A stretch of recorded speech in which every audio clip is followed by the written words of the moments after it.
Magandang gabi, Philippine Air Force. Narito ang magiging lagay at taya ng panahon ngayong Biyernes at sa mga susunod na araw. Sa kasalukuyan, patuloy ang pag-iral ng trough ng low pressure area sa loob ng Philippine Area of Responsibility, partikular na sa Aurora, Quezon, Bicol Region, sa buong Visayas at Mindanao. Samantala, sa nalalabing bahagi naman ng ating bansa, asahan natin ang pag-iral ng southwest monsoon o hanging habagat na nagdudulot ng maulap na kalangitan na may kalat-kalat na pag-ulan, pagkulog at pagkidlat. Dulot nga ng trough ng low pressure area, asahan natin bukas sa Bicol Region, partikular na sa Legazpi, ang maulap na kalangitan na may kalat-kalat na pag-ulan, pagkulog at pagkidlat. Dulot naman ng southwest monsoon dito sa Metro Manila, Lipa, Kalayaan Island at Puerto Princesa, asahan din natin bukas ang maulap na kalangitan na may kalat-kalat na pag-ulan, pagkulog at pagkidlat.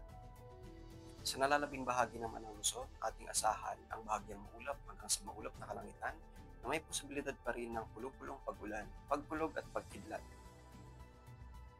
Sa buong Visayas at Mindanao naman, dala nga ng trough ng low pressure area, asahan natin bukas ang maulap na kalangitan na may kalat-kalat na pag-ulan, pagkulog at pagkidlat. Para naman sa magiging lagay at taya ng panahon sa pagsapit ng linggo hanggang sa araw ng Martes, asahan natin sa Metro Manila ang maulap na kalangitan na may kalat-kalat na pag-ulan, pagkulog at pagkidlat.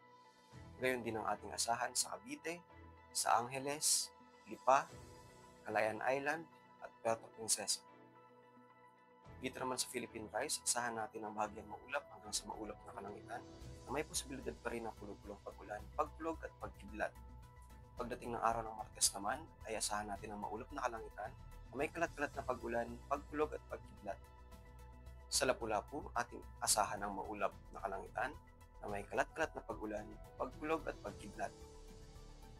Sa Davao, asahan natin ang bahagyang maulap hanggang sa maulap na kalangitan na may posibilidad pa rin ng pulupulong pag-ulan, pagkulog at pagkidlat.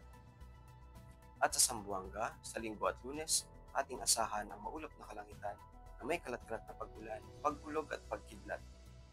Susundan ito ng pagganda ng panahon pagdating ng araw ng Martes. Ang araw ay lulubog mamayang 18:04 at sisikat bukas ng 05:26. Para sa ating moon illumination, meron tayong 80% increasing. At yan ang ating latest weather update. Para manatiling updated sa lagay at yan ng panahon, i-follow lamang ang Air Force Weather Center sa aming official social media accounts. Sa ngalan ng aming commanding officer na si Colonel Alvin John Cugador, PAF GSC, ako po si Second Lieutenant Jamer B. Bersola, Philippine Air Force, Weather Officer ng Air Force Weather Center. Muli, magandang gabi, Philippine Air Force.